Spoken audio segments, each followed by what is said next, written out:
last episode hindi ko napakita sa inyo kung ano yung itsura sa malayo, no? So ngayon papakita ko sa inyo. Ayan, pakita ko. Puntahan natin yung contractor natin, nasa loob siya. Sabi ko may meeting kami, so biglayin natin. Brother Kit, kamusta bro? Surprise visit ah. Surprise visit. Ano, kamusta update? Kasi ang sinabi namin last time, magbubukas kami first week of October. Mukhang madidelay kami. Target namin siguro mga November first week.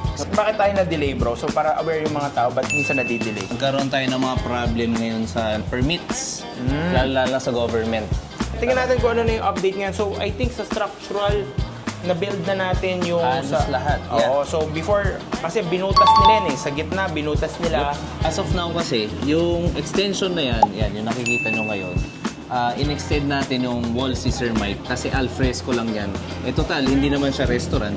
Tinry namin i-reconsider na sakupin na lang. Pati itong other side ni Sir Mike. So dito mangyayari is storage room mo. Dito sa loob. May pinto dito, hindi pa nagagawa. Darating pa lang yung door casing bukas. Na apparently, ito yung shoes mo nandito.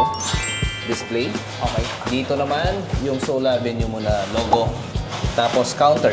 Counter dito. Yeah, and then the rest, yung mga ilaw natin, which is naka-framing na, in-close na lang. Ang galing, no? Kasi natuwa ko. Kasi yung mga aircon namin sa mga mall, ang tawag doon cassette. Yeah, Cassette ceiling type, ceiling so, type. para may idea kayo, yung mga ganun usually yung ginagas namin doon, mga 1 million, 2 million para lang sa aircon. Dito kasi dahil outside, mas nakatipid kami. Dahil split type. Sawa namin na way para matago yung mga yan. Meron yung parang cover, which is magsasara siya, pero may mga hangin pa rin na lalabas. Para Tapos hindi pag halata. maintenance, pwede buksan.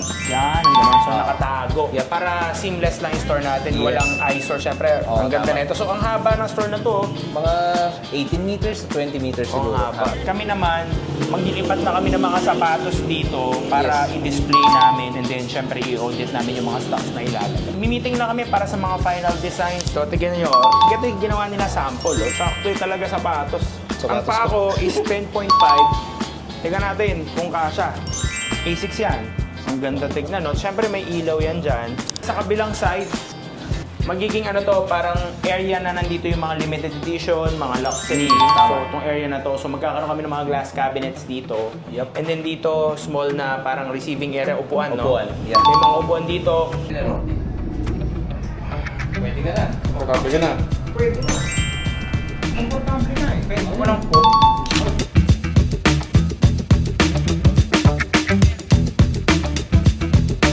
Gumabi na. Dami naming follow-up na inaayos at saka inedit sa loob. Isa kong concern, kasi syempre outside to ng mall, no? Security ang problem ko dito. Ano bang gagawin natin for security? So yung naging yung proposal ko sa kanya is naglagay kami ng motion detector sa loob ng store natin. In case na meron nagkaroon ng motion detector pagkatapos ng store closing, may magsiset ng alarm na magti-trigger para matakot kung sino man yung pumasok. Automatically, yung sa CCTV rin, mag-a-alarm sa atin. So at least alam namin, may peace of mind kami. Siyempre mahal yung mga items. Safe naman dito sa area na to, pero siyempre we need to always be prepared sa mga ganyan na instance. So yun, nag-finalize na kami. Ang dami namin pinag-usapan. Makikita nyo na to sa next vlog namin, part 3. Siguro mga 80% no bro. Yeah.